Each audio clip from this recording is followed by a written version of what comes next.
malli shumë për mua, do të jetë me mua, do të më shikoj dhe mua dhe t'jati. Por për herë të para i po kënaqet që jati e do.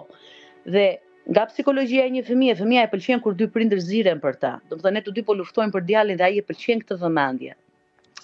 Me t'jatin kalon mirë, unë e di që jati ja plotson kushtet dhe do, por prap nuk është si është me nënën, se jati nuk e njeh, nuk ka jetuar me të 10 vjetë. Kur ishi i vogël, jati nuk i ndronte njëherë bebelinën, nuk i ia dhënë një shishe me qumësh. Fëmia 10 vjeç do nënën, sigurisht i do të dy prindrit, po nënën e do çdo ditë afër. Kështu që ai i shkaktoi një traumë fëmijës. Unë kur e takova fëmijën më mori bluzën. Mami tha, unë dua bluzën tënde, të kemi erën tënde. Në telefon më thoshte gjithmonë, mami, unë shikoj ëndër me ty, unë qaj, unë çdo natë që flegjum qaj për ty. Do më thonë fëmija po vuan, me pak fjalë. Djali, të merr në telefon kështu mbase edhe kur se ka babajin prezent dhe komunikoni? Po, më ka marrë 2-3 herë, aja ka hequr iPadin që i kisha dhënë unë, kështu që unë nuk e shikoj më djalin ku është dhe nuk më merr kur do djali, por tek iPadi që i ka dhënë jati, më ka marrë 2-3 herë dhe më ka thënë që mami unë jam vetëm në shtëpi dhe rri me mua se kam frikë. Dhe gabimi im është që unë s'mora policin, domethënë unë do të kisha marrë policin atë moment, po puna është se ai më mori te telefoni im dhe unë veta duke fol me djalin duke qetësuar djalin. Dhe ja kam shkruar email dhe gjykatës dhe avokatëve që po e lë fëmijën vetëm, e kishte lënë një herë të flinte te një shtëpi e shokut vetëm. Por prap nuk po bëhet asnjë gjë, domethënë thjesht më kthyen përgjigje që ai premtoi që nuk do ta lëri më vetëm. Po pse zgjodhe TikTokun për ta adresuar këtë Priscilla? Natyrisht e ke bërë për faktin se ke humbur shpresën dhe sikur të ndodhte në trevat ballkanike, ne kemi dilemat tona, njerëzit kanë dilemat e tyre mbase për çështje të korrupsionit, të gjykatave, ngjajshëm, por në Amerikë sigurisht shpresën kishte më të madhe se do të meritoje drejtësinë, Unë i kam dëgjuar si histori këtu në Amerikë që përfundojnë në tragjedi, por nuk i besoja, do më thënë nuk i besoja aq shumë, thosha ose s'kan pasur lek, nuk e kanë ndjekur, nuk kanë marrë avokatin e duhur, nuk kanë ditur ligjin, po nuk e mendoja, tani që më ndodhi vetë, do më thënë 20 vjet këtu dhe i di rregullat, i di ligjet, i kam ndjekur ligjet, tani e kuptoj që korrupsioni është dhe në Amerikë për fat keq dhe të gjithë ata që se besojnë, Zoti mos t'u japin derën. Sepse ke pasur komente, tek mosbesimi ka pasur një mal komentesh të njerëzve që sikur në farforme të akuzonin ty se po e shtrembëron historinë dhe unë dua njëherë për gjithmonë t'ua japësh një përgjigje atyre njerëzve që kanë dyshuar në historinë tënde. Po, shiko, është gjëja më e keqe që një njeri mund të bëjë që të dali live dhe të prishë reputacionin e vet. Unë jam një person që kam 5 vjet në rrjetet sociale ku motivoj njerëzit. Unë, një nga punët e mia është që unë bëj terapi. Unë jap mentor, unë jam coach që i ndihmoj njerëzit si të ecin në jetë, si mos të bien në depresion, mos të heqin dorë nga jeta dhe jam shumë e suksesshme në biznesin tim. Mirë, po kjo fatkeqësi që mua më ra, më ka bërë që ta prisha atë biznes për momentin, sepse unë s'mund të kujdesem për të tjerët kur nuk po kujdesem dot për vete dhe për djalin tim. Dhe këto video që janë bërë virale, o më kanë prishur punë mua ose kanë prishur asnjëriu në botë, domethënë asnjëherë nuk doja t'i postoja. Po kur nëna është kaq depressed, kaq keq për fëmijën tund malet, jo më të prishun reputacionin tim online. Kështu që i kam rrjetet sociale me një shikueshmëri prej 40 milion shikimesh për çdo gjë që unë postoj në Facebook, në Instagram dhe në TikTok. Sigurisht do ketë njerëz dyshues. Unë kam arritur në atë pikë ku $45.000 që i kam harxuar me avokatët prap nuk mjaftojnë. Duhen më lek që unë të vazhdoj gjyqin që unë të marr fëmijën tim. Dhe kam hapur GoFundMe, që unë kam hapur mbi 50 GoFundMe për fëmijët e smur, për njerëzit e smur, për të gjithë botën që i kam ndihmuar dhe tani jam unë ajo që kërkoj ndihmë dhe nuk kam turp të them.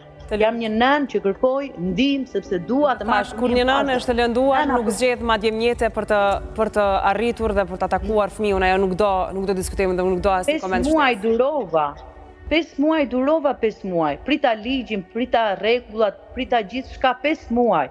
Dhe tani kur fëmia im qan dhe thot mami hajde më merr, dhe prap policia nuk ma jep, shteti nuk ma jep, çfarë duhet të bëj? Unë duhet të bëj mediatike, jo vetëm për vete.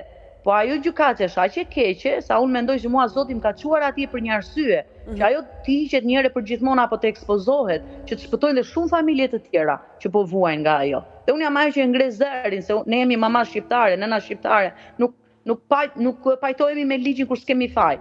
Unë as alkool, as duhan, as një gjë, jam shumë e rregullt dhe shumë nën e përkushtuar te fëmia im dhe kam një nxënës të dalluar djali. E kam një nxënës shumë të mirë, një fëmijë shumë të mirë dhe vjen një baba që 10 vjet ishte në jetën e tij dhe thotë që unë tani duhet të jem prindi kryesor. Po ku ishte ti më shok 10 vjet? Ku ishte?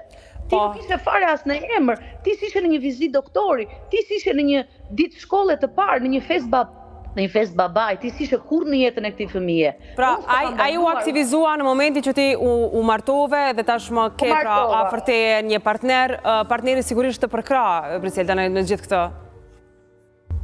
Nëse është më i ri se ti, por në fakt ju keni një jetë lumtur bashkë, keni filluar ta ndërtoni, ta rindërtosh ti jetën, ke marrë guximin që të provosh edhe një herë të kesh një jetë dhe ai sigurisht të ndihmon tani të gjendet në çdo hap. Më ndihmon shumë, e kam suport shumë të madh edhe më thot mos ndalo dhe ne djalin do ta marrim pas, thot. Domethënë, imagjino dhe partnerin tim të ri ai akuzoi në gjyq, edhe pse nuk u gjetën prova, që do të thotë Anthony nuk e shau.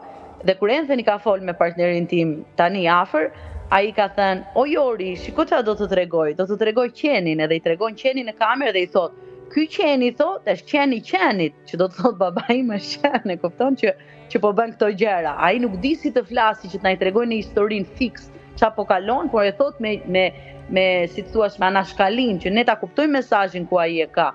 Domethënë, ai ishte shumë i lumtur me ne Anthony e nxirnim, e çonim në shkollë bashkë, e merrnim, edhe ai, domethënë dhe gabimi im ndoshta që unë fillova të postoja në rrjetet sociale atë jetën time të re për të motivuar femrat e tjera dhe njerëzit e tjerë ta fillojnë nga e para, dhe pse ka një divorc, dhe pse ka një ndarje, jeta prapë të jep mundësi të jesh i lumtur, të gjesh lumturinë. Mirë, po nuk e dija që po i bëja dëm vetes time se ky ishi im, domethënë shkalloi kur pa që burri i po ndihmonte Anthony në shkollë, po e ndihmonte me ushtrime, po i blinte lodra, po e edukonte, po e mësonte, po i bënte surpriza dhe tha, "Po dale sa ish fëmia im, jam unë babai", u kujtua, ky që është ky babai.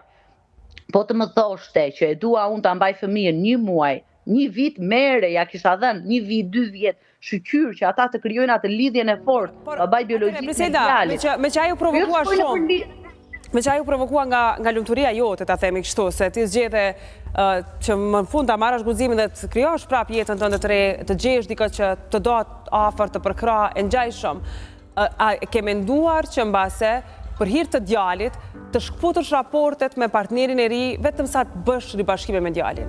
Jo, kur, jo. Domethënë, djali nuk do më doj mua nëse unë ndahem nga burri që unë kam. Kështu që e para dhe e dyta, unë kam drejtësi, se unë kam të drejtën në duart e mia. Nuk, unë e shkëputur jam në një farë mënyrë, se ai në Shqipëri, unë jam në Amerikë dhe po luftoj për djalin.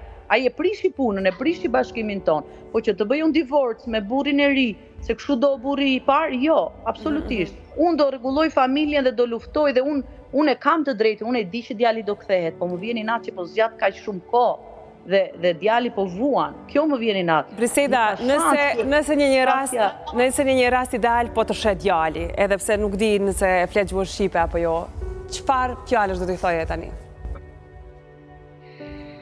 Anthony, mami do luftoj shumë për ty dhe unë nuk do ndaloj asnjëherë me pikën e gjakut tim të fundit.